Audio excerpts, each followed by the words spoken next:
Hello welcome friends. तो दोस्तों आज है 27 अक्टूबर 2021 और कल है 28 अक्टूबर 2021 और कल एग्ज़ाम होगा LNMU BA part 2 English honours paper third का। दोस्तों पेपर थर्ड को हम लास्ट टाइम डिस्कस कर रहे हैं, इसके बाद हम पेपर फोर के ऊपर जाएंगे कल एग्ज़ाम होने के बाद।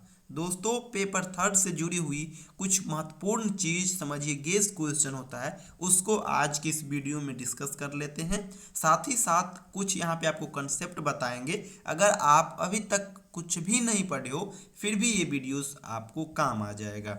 दोस्तों सबसे बड़ी बात यह हो जाती है दोस्तों, पेपर थर्ड में केवल और केवल 4 ही टॉपिक से प्रश्न पूछे जाएंगे। पहला हो गया मैकबेथ, जिसको विलियम शेक्सपियर लिखे हैं। दूसरा है ट्वेल्थ नाइट्स, इनको भी विलियम शेक्सपियर ही लिखे हैं। तीसरा है एडवर्ड सेकेंड, इसको क्रिस्टोफर मार्लो लिखे हैं। और चौथा है सीज टू कंकर, इसको ओलिवर गोल्डस्मिथ लिखे हैं।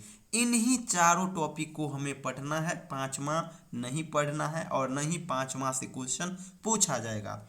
इन्हीं चारों टॉपिक से दोस्तों एक एक करके लॉन्ग प्रश्न पूछा जाएगा जो कि 17 मार्क्स का होगा। तो 4 प्रश्न बनेंगे तो 17 चौक 68 मार्क्स ये हो जाएगा। और इन्हीं चारों टॉपिक से एक एक एक्सप्लेनेशन के क्वेश्चन पूछे जाएंगे और वो 8 मार्क्स करके होंगे, तो ये भी 32 मार्क्स हो गया। तो 32 और 68 टोटल 100 मार्क्स हो गया। अब बतलाता हूं दोस्तों कि आप लोगों को करना क्या है। दोस्तों अगर आप लोग अभी तक पढ़ते आ रहे हो, जो मैं आपको बताता आ रहा हूं, तब तो कोई दिक्कत नहीं है। लेकिन अगर आप अभी तक कुछ भी नहीं पढ़े हो तो केवल और केवल इन चारों टॉपिक का समरी ही पढ़ना, इसके अलावा आप कुछ मत पढ़ना। क्योंकि आपको पता ही है लॉन्ग प्रश्न में और करके आपके पास एक अथवा करके भी ऑप्शन होता है। तो अथवा वाला जो होता है ना, उसमें कैरेक्टर क्वेश्चन पूछा जाता है, कैरेक्टर से संबंधित। और ऊपर वाला जो प्रश्न होता है उसमें फॉर्मल क्वेश्चन पूछे जाते हैं। यानी समरी भी वहां पे अगर आप लिख के आ जाओगे तो उतना ही मार्क्स मिलेगा जितना कि क्वेश्चन का डिमांड है, और लिख के आओगे उतना। तो इसीलिए कैरेक्टर वाले पोर्शन को आप इग्नोर करके भी चल सकते हो अगर आप अभी तक नहीं पढ़े हो तब। अगर पढ़े हो तब तो कैरेक्टर थोड़ा सिंपल होता है, कैरेक्टर को लिखना स्टूडेंट्स प्रीफर करते हैं, तो ये हो जाएगा। और रहा एक्सप्लेनेशन, तो एक्सप्लेनेशन के ऊपर हम 10 वीडियो से भी ज़्यादा बना चुके हैं केवल और केवल पेपर थर्ड के लिए। तो आप लोग उन सभी वीडियोस को जा करके देखना, उन सभी वीडियोस का लिंक इस वीडियो के डिस्क्रिप्शन बॉक्स में हम दे देंगे। चलिए फिर भी कुछ क्वेश्चन ऐसे आपको बता देते हैं जो मे बी आपके एग्जामिनेशन में देखने को मिले। दोस्तों पहला प्रश्न आएगा एक्सप्लेनेशन से, और एक्सप्लेनेशन के लिए हम बहुत सारा चीज कर चुके हैं, तो उसको आप लोग देखिएगा। दूसरा आता है क्वेश्चन दोस्तों मैकबेथ से। मैकबेथ से जो क्वेश्चन आएगा तो इस प्रकार से कुछ क्वेश्चन आ सकता है। Evaluate Macbeth as a tragedy of ambition, Macbeth discuss Macbeth as a tragic hero, या फिर discuss lady Macbeth is the fourth witch in drama. Lady Macbeth का कैरेक्टर भी पूछा जा सकता है, इसका मतलब आपको केवल कैरेक्टर को ही वहां पे डिस्कस करना। तो ये हो गया मैकबेथ से। दोस्तों अगर आप अभी तक पढ़ते आए हो और मैं आपको जो बताया हूँ उसको फॉलो करते आ रहे हो, फिर तो आप इन सभी प्रश्न को जरूर तैयार कर चुके होंगे। अगर नहीं किए हैं तो इन प्रश्न को आप छोड़ देंगे, जो केवल और केवल आप समरी हर टॉपिक का प्रिपेयर करेंगे। समरी प्रिपेयर कर लीजिए और समरी में क्या करिएगा आंसर देते वक्त, तो सबसे पहले आप इंट्रोडक्शन दे दीजिए। इंट्रोडक्शन देने के बाद जो क्वेश्चन पूछ रहा है, जैसे यहाँ पे पूछ रहा है Macbeth as a tragedy of ambition, तो ये हो गया मेरा क्वेश्चन का डिमांड। तो इसको लिख करके अंडरलाइन कर देंगे, और जो समरी है उस समरी को हूबहू लिख देना है, और उसके बाद कंक्लूजन दे दीजिए, हो जाएगा मैकबेथ। लेकिन आपको वहाँ पे कंटेंट जो है ना, समरी अगर लिखोगे तो कंटेंट आपको अच्छा देना पड़ेगा, और कंटेंट जो होगा अच्छा, इसके लिए मैं पीडीएफ बनाया हूँ। मैं पेपर थर्ड और पेपर फोर दोनों का खुद का हैंड रिटेन नोट बनाया हूँ, और वो एग्ज़ाम ओरिएंटेड भी है। तो अगर आप वो पीडीएफ लेना चाहते हैं तो स्क्रीन पे भी नंबर डिस्प्ले हो रहा होगा, उस पर आप मुझे व्हाट्सअप करना, मैं आपको ये प्रोवाइड करा दूंगा। तो ये हो गया दोस्तों मैकबेथ का। दूसरा पूछा जाएगा दोस्तों ट्वेल्थ नाइट से। तो 12th नाइट्स में भी सेम यही स्ट्रैटेजी अपनाना है अगर आपको कुछ नहीं आता है फिर, और अगर आता है तो इन प्रश्न को आप एक बार जरूर देख कर लेंगे। Disguises and changes of clothing are the central to the plot of 12th nights, discuss. अगला है कैरेक्टर वाला question, character sketch of Viola and Olivia. मैं आपको बार बार कर रहा हूँ, कैरेक्टर अगर पूछा जाएगा तो इस दो से ही आएगा, तीसरा से नहीं आएगा, ये आप याद रखना। उसके बाद दोस्तों 12th नाइट से उसका सेंट्रल थीम भी पूछा जा सकता है discuss the central theme of the play 12th nights, या फिर discuss the plot construction of the play 12th nights. तो इस प्रकार से भी प्रश्न आ सकता है, और सभी को मैं जो अपना खुद का पीडीएफ बनाया हूँ उस पीडीएफ में साफ साफ और अच्छी ढंग से लिखा हूँ, तो उसको आप लोग देखिएगा। अगर इन प्रश्न का आंसर अगर आपको आ जाए फिर तो बेटर है, अगर नहीं आए तो फिर सेम ये स्ट्रैटेजी यहाँ पे ही अपनाना है।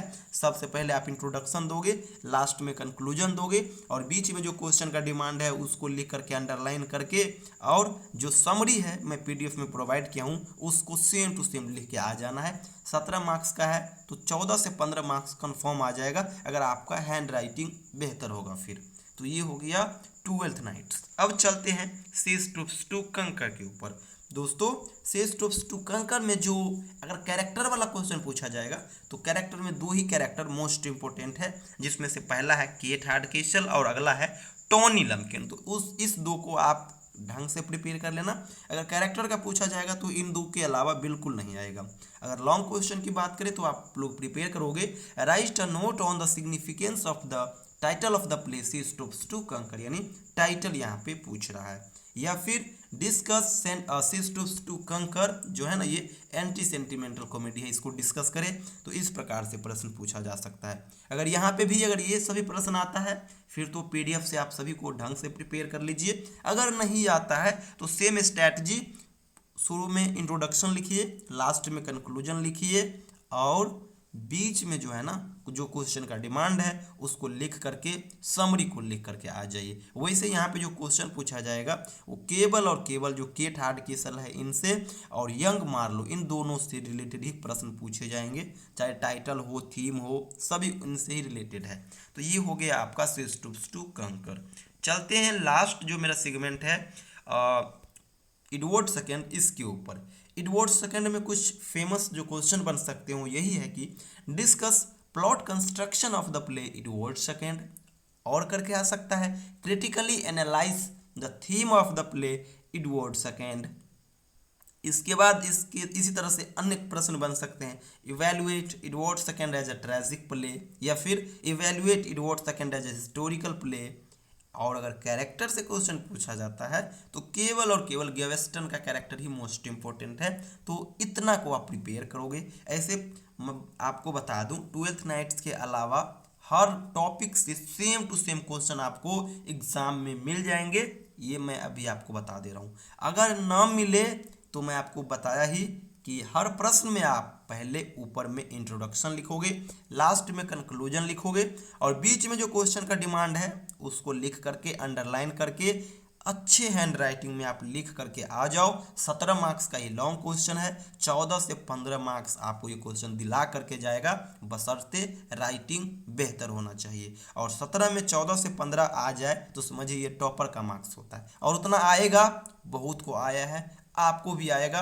हैंड रिटन पे थोड़ा वर्क करिएगा, साथ ही साथ कुछ यूनिक चीज़ जो मैं आपको बताया हूँ उस पे जरूर फोकस करिएगा, जैसे कि डायग्राम। जहाँ पे डायग्राम, जिस टॉपिक में डायग्राम, आपको तो पता है कि केवल और केवल यहाँ पे हमें 4 टॉपिक ही पढ़ना है। जब 4 ही टॉपिक पढ़ना है आपको तो यहाँ पे तो आप अनेकों वेरिएशन कर सकते हैं ना।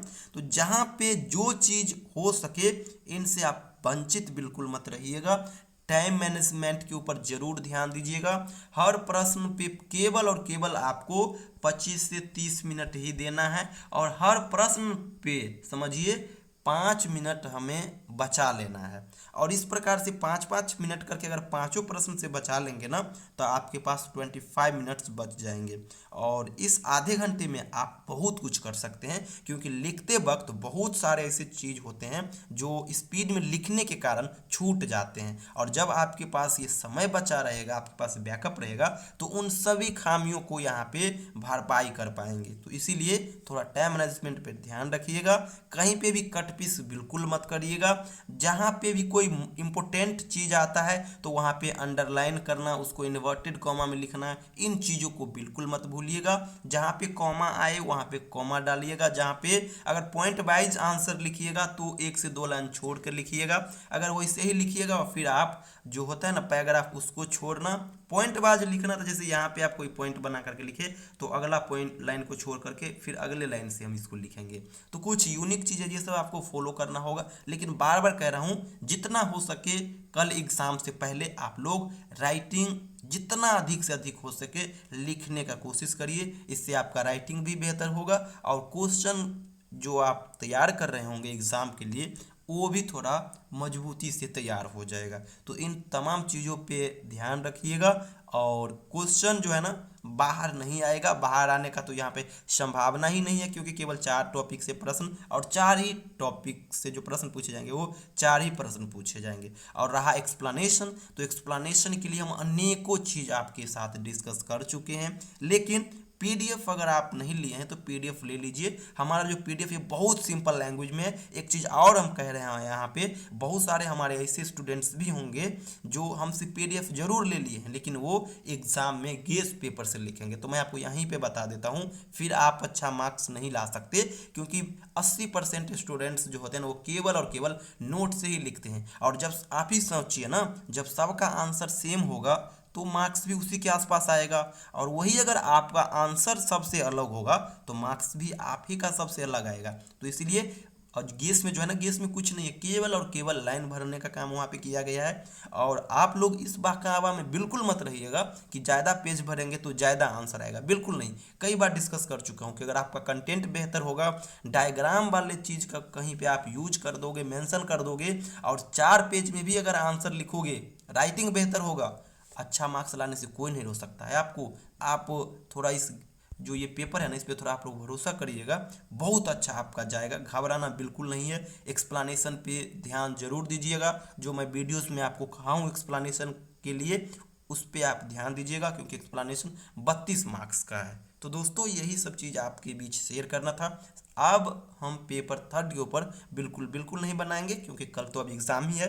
कल एग्ज़ाम दे करके आइए, एक बार पेपर 3 का रिव्यू करेंगे और फिर पेपर 4 के ऊपर हम लग जाएंगे। थैंक यू सो मच दोस्तों।